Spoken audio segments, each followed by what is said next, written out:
Medo de ser ruim de cama. Fique até o final do vídeo para é a surpresa. Realmente, parabéns aí pela filha, que eu não Pela cumprimentei neném. pessoalmente Muito Até ainda. agora obrigado, não muito Parabéns fez aí. obrigado, muito faxina, mas obrigado. tudo bem. Vamos deixar esse papo para outro momento. Bom, e começando, acho que a gente pode falar um pouco desse cenário polarizado que já aconteceu na última eleição, mas eu tenho uma impressão que está mais forte agora. Vocês têm essa mesma impressão? E se está mais forte, vocês enxergam o porquê disso? Eu tenho a mesma impressão, claro que as últimas eleições também foram bem polarizadas, foram divididas, mas meio que aquela história do teatro das tesouras, né? Havia uma divisão, mas entre dois públicos que um tinha uma identificação ideológica muito forte e o outro estava ali naquele meio termo. Uhum. O Bolsonaro, apesar dele não ser a figura representante do conservadorismo ou da direita, ele, ao meu ver, foi sim o responsável por um levante dessas pessoas, né, de que se associam com esses valores que ele diz defender, que o governo dele defende, e que estavam adormecidas, digamos assim, que não estavam se expressando. E que agora, nessas eleições, estão falando muito mais do que pensam, estão se colocando, estão se levantando, quebraram aquilo que a Elizabeth Noelle Neumann, que era uma cientista política, também chamava de espiral do silêncio. Agora essas pessoas falam o que elas pensam. Então a gente tem uma polarização entre duas vertentes que se posicionam sobre ideologias, sobre valores, sobre moral, coisas que antes não eram tão discutidas assim. Na última eleição não haviam tantas discussões assim sobre valores tão delimitados. Vai Bruno? falar, Bruno.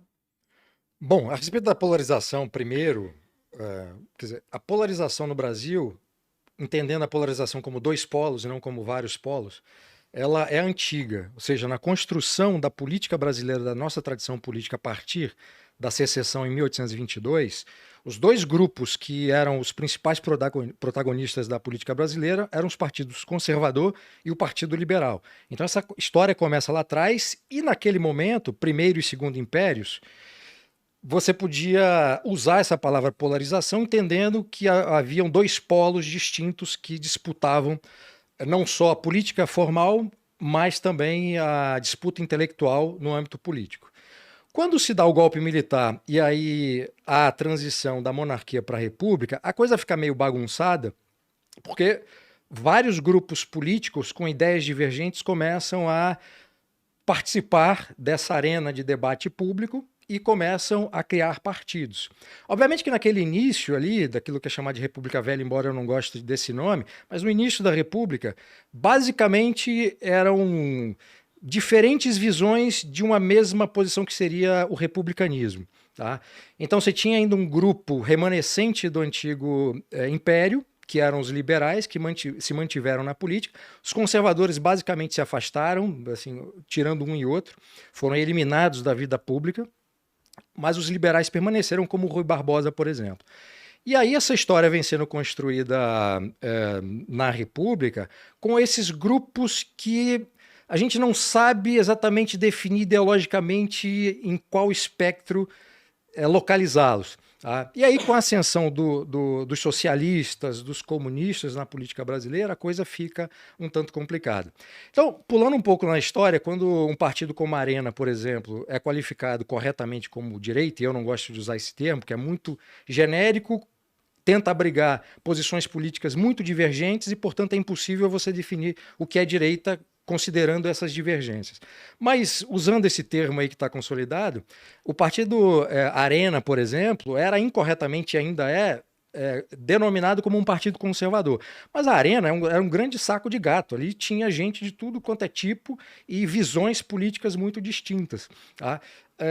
Bom, aí, dando mais um salto na história para o nosso momento atual, para não ficar perdido aí na nossa história, mas tentando usar a história para explicar como isso acontece, a partir do fim do regime militar, em 1985, o que aconteceu era que, basicamente, você tinha ali partidos que a gente pode qualificar como de esquerda e visões também, posições de um socialismo mais puxado para o marxismo, um socialismo mais de social-democracia europeia, e um partido como o PMDB, por exemplo, que tinha socialistas, né, com esse socialismo mais europeu, mas também tinha membros ali da oligarquia, era uma coisa muito confusa. Por isso que o pessoal que estava mais à esquerda dentro do PMDB sai para criar o PSDB. Tá? E aí essas posições políticas em termos de partidos construídos com base numa ideologia específica, isso começa a ficar mais claro em partidos como o PSDB e principalmente em partidos como o PT. Para não dizer PCdoB, né, e depois o PCO, partidos mesmo de esquerda, socialistas, marxistas e tudo mais. Trazendo a discussão para hoje, o que acontece do ponto de vista de discussão ideológica e posições políticas não há exatamente uma polarização.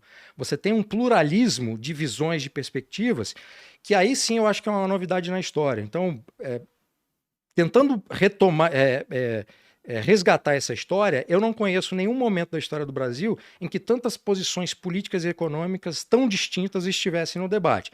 Se a gente for reduzir a discussão, a polarização entre o grupo que está com Lula e o grupo que está com Bolsonaro, aí tudo bem, a gente pode falar de polarização.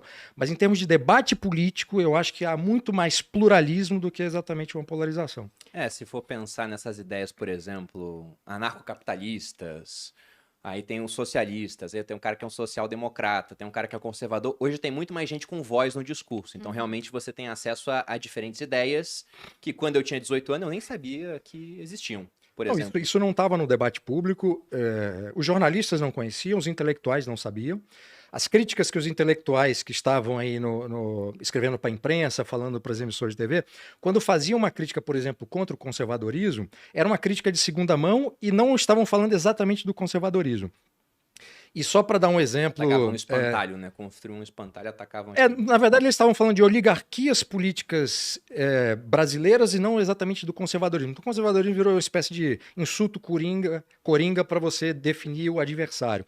Mas só pegando dentro do conservadorismo, há defensores do conservadorismo no Brasil que se alinham mais ao conservadorismo americano, outros se alinham mais ao conservadorismo britânico, outros se alinham mais ao conservadorismo ibérico e outros, como eu, tentam pegar essa tradição conservadora brasileira, atualizá-la, aprimorá-la e, obviamente, com influências externas. Mas dentro desse universo conservadorismo, você já tem uma pluralidade. Sabe o que eu vejo? Eu acho que, por exemplo, lá no primeiro turno, essa galera toda, né, essa pluralidade, eles estavam brigando, então ninguém queria apoiar ninguém, mas o lado da esquerda, ela se uniu de uma forma tão... Eu já vejo diferente, sabia? De forma tão significativa que teve que, de alguma forma, se agrupar o outro lado para que falasse, olha, não dá pra gente ficar brigando aqui, e então não votar, por exemplo, no Bolsonaro e deixar o outro lado ganhar. Eu vejo isso diferente pelo seguinte. Enquanto eu fiz faculdade, né, de ciência política, para quem não sabe, e o meu TCC, minha tese do TCC foi antipetismo. E, na época, ninguém falava disso. Visionária. E, obviamente, que eu estava num ambiente onde todo mundo era de esquerda. 2015, eu acho. Eu nunca me considerei lá de direita, e nem as pessoas que estavam lá me consideravam de direita, mas eu tinha essa visão de que tinha um apelo do antipetismo, aquelas pessoas que estavam contra esse partido. E eu acho que o antipetismo se materializou agora. E esse segundo turno é a materialização do antipetismo. Eu acho que isso aconteceu lá na última eleição, em 2018. Mas, por exemplo, embora tenha muito mais pluralidade de ideias, o que a gente viu no primeiro turno foi uma polarização em 2 candidatos. Tanto que o Ciro Gomes, por exemplo, ele aparecia em pesquisa com 10% dos votos, ele derreteu, né? Então os votos dele migraram muito provavelmente para o Lula, porque teve um movimento muito forte de vamos levar no primeiro turno. Sim, teve um movimento muito forte pelo voto útil, né? Exatamente. Por parte da campanha do Lula. Vários artistas falando, então você viu no final que ficou... Sim, mas o Bolsonaro também ficou com 40 e cacetada dos votos. Ficou basicamente dividido. Foi um ou outro que votou em Tebet, em Ciro, o Felipe Dávila com 1%, porque em eleição o que fica muito claro é que não tem espaço para liberalismo. Se você promete diminuição do Estado, você ganha 1% dos votos. Acabou. Né? O pessoal tem que acabar migrando um pouco mais para o centro, falar, vai ter um pouco de assistencialismo, o Estado vai continuar mais ou menos como está, aí um fala que vai aumentar o gasto, outro fala que vai dar uma segurada. Mas não tem. Então, no final, a gente viu uma polarização em 2 pessoas, podemos colocar assim. Embora tenha muitas ideias diferentes, tem um cara que nem quer que exista Estado, mas se ele vai votar, ele fala, poxa, tem 2 caras que estão concorrendo muito forte, né? Pra mim, ambos eu não me identifico, mas eu me identifico menos ainda com um e acabo votando no outro. Mas tem muita paixão sendo despertada também por essas 2 figuras. O que vocês acham que leva as pessoas? Porque tem gente que vota por rejeição, mas tem gente que defende cegamente a ponto de simplesmente não enxergar defeitos na pessoa. Tudo que você fala, o cara é corrupto, por exemplo, né? Nem sei se eu posso usar essa palavra. O cara, ele falta com honestidade ocasionalmente. Né? Porque eu não quero que o nosso podcast seja derrubado. E a pessoa fala, não, cadê as provas? Gente, tem muita prova. Mas mesmo assim o cara fala, não são válidas. Por que isso está acontecendo? Essa paixão? Ou é normal?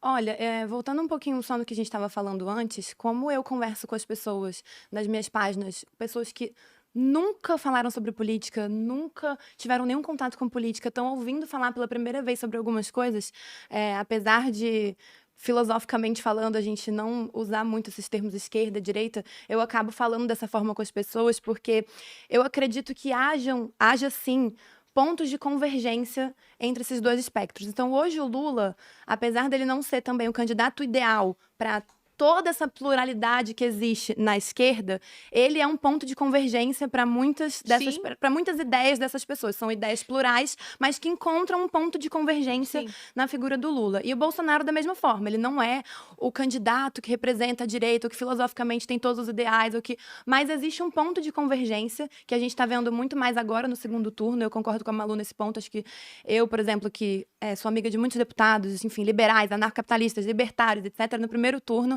eu conversava muito com eles sobre isso, de, cara, vocês não acham que vocês têm que optar, né, pelo candidato X, nesse caso, porque existe um ponto de convergência aí na visão que vocês têm sobre o papel do Estado na economia e tudo mais, ou o candidato Y, não, a gente vai se manter, nossa posição é neutra, porque esse candidato também não representa nossos ideais. E agora, no segundo turno, todo mundo vestiu a camisa de, não, já que serão dois candidatos, já que um dos dois vai de fato sentar na cadeira, tem que escolher o menos aqui, com ele eu consigo encontrar um ponto de convergência e com o outro não. Então são muitas ideias plurais, como o Bruno mesmo disse. Eu gente, honestamente, eu sou cientista política também de formação, mas eu não me considero cientista política. Eu tô começando a me considerar agora, depois de 2 anos que eu busquei essa profundidade na filosofia política mesmo, por conta própria, porque na universidade eu não aprendi nada. Nada, foi uma vergonha, ainda mais porque eu comecei a trabalhar no mercado privado muito cedo. Eu entrei no Congresso com 18 anos e eu era massacrada na minha universidade porque as pessoas não entendiam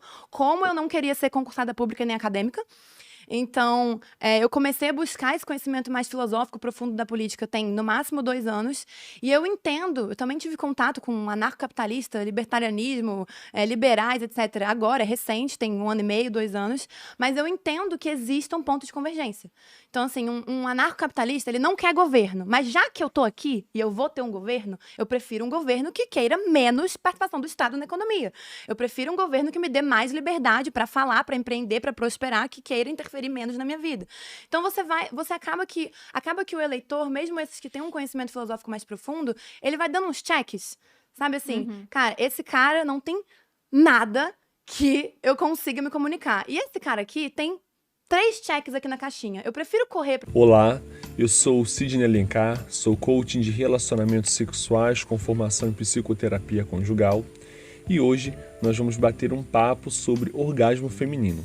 E você vai ter aqui 3 dicas importantes para facilitar o seu desenvolvimento sexual com sua parceira e fazer com que ela atinja o orgasmo. Uma pesquisa realizada pela Global Sex Survey, encomendada por uma marca de preservativos, revelou que prestem atenção nesse número, somente 22,3% das mulheres heterossexuais conseguem chegar ao orgasmo. Das mulheres homossexuais, 62% conseguem alcançar o orgasmo. Sabe o que isso quer dizer? Isso quer dizer que nós, parceiros masculinos, somos preguiçosos. Isso mesmo, rapaziada. Nós somos preguiçosos na relação sexual. Porque toda mulher pode chegar ao orgasmo. Se ela não chega, a culpa é nossa. Não há dúvidas que o orgasmo do homem é muito mais fácil de chegar do que o orgasmo da mulher.